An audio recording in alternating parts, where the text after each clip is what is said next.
Oh hey, I heard you bought the knife blade. Yeah, check it out. Ooh. So what have you made with it?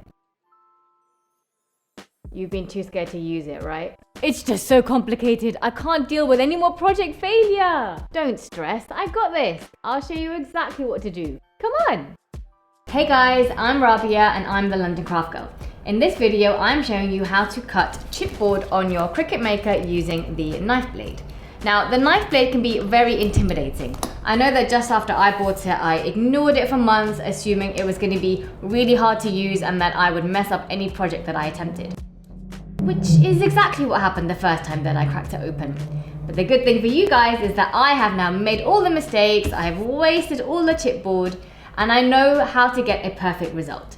And I'm going to share the secrets with you. So I want to start with giving you a quick preview of the key things we're covering in the video, and I'll put some timestamps here somewhere for you so you can jump around if you need to go somewhere specific. Number 1, keep your design simple. Number 2, mirror your design in Design Space on the Make It screen before you start the cut. Number 3, place your chipboard on the top left of your cutting mat. Number 4, tape it down on all sides with painter's tape or masking tape. And number 5, move the star wheels over to the right on the roller. So there's a quick overview of what I'll be covering. There is lots more to this, but it will make more sense if we just dive straight into a project. So let's head over to Design Space. Here is the design that I'm going to be working on. It is a door plaque for a friend of mine who's a teacher.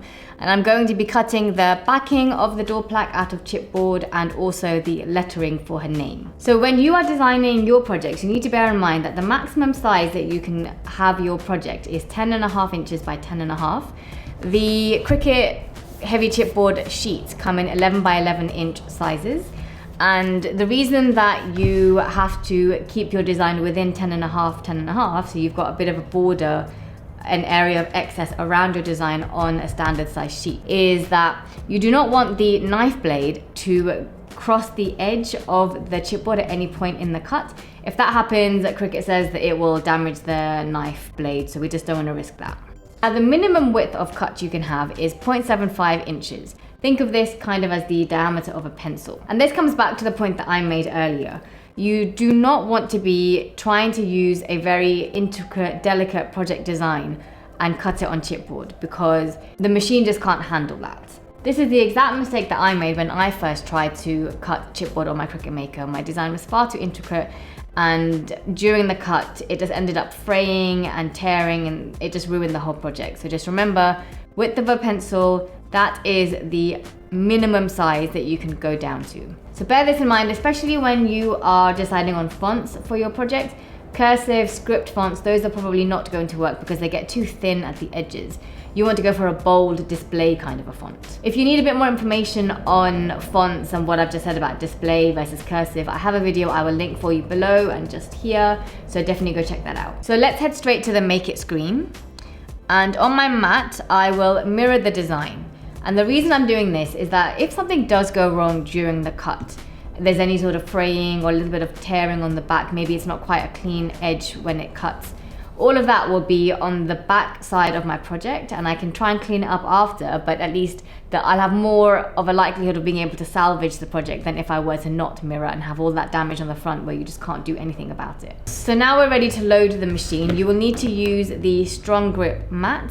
Cricut also suggests that you leave the chipboard open overnight for it to acclimatize. It might have a little bit of a bend in it and that will kind of settle down. Personally, I've never actually done that and I've not had a problem, but you might want to do that just in case. So position your chipboard on your mat and then really ensure there's a good bond between the mat and the chipboard. So I don't have, a brayer, like a roller kind of pin for doing this. I just use my hands to press it down. And then once you've done that, use some tape around all 4 edges. We can't rely just on that bond between the chipboard and the mat. Because it's the knife blade, it's applying heavy pressure, it will just get dislodged if you haven't taped it down. Finally, you need to move the star wheels over to the right. This is why we have the chipboard on the left, so the star wheels can be moved out of the way. If you leave them where they are, kind of spaced evenly across the roller, they are likely to interfere with the cut, leave marks on your chipboard, so just move them out the way. Now it's time to hit go on your machine and go grab a cup of tea because we're in for the long haul. A chipboard cut can take ages. Whilst you're observing your cut, I would advise that every so often you pause and you check to see how far the cut has progressed. the machine might tell you that it needs, say, 20 passes to fully cut your project, and that just means it's going to go over the lines 20 times. But actually, it might finish it within 10 or even less than that. So what I do is I hit pause and I grab a weeding tool or just something sharp and kind of lift up the edges of the project and see, has it come away completely? And if not, I'll hit the go button again. Do not hit unload, hit the C go button and let it continue going. And then I would pause again, maybe 3 or 4 passes later, and then check again, how is it progressing? Am I ready to unload? If you do have areas of your design which are getting dislodged, say, you're cutting the letter A and the inside of the A has been completely cut, you can pause and remove it from the mat so that it doesn't kind of fall out in the middle of the cut and get jammed in your machine. Also, if there are areas of your design which are not going to completely come away but they have been cut, I would suggest maybe taping them back down with a little bit of tape.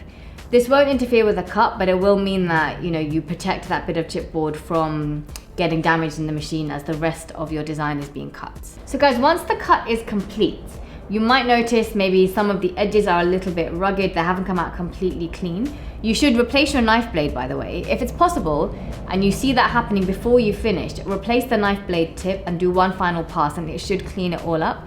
But if you can't do that, then just unload and grab a craft knife and just clean up the edges yourself.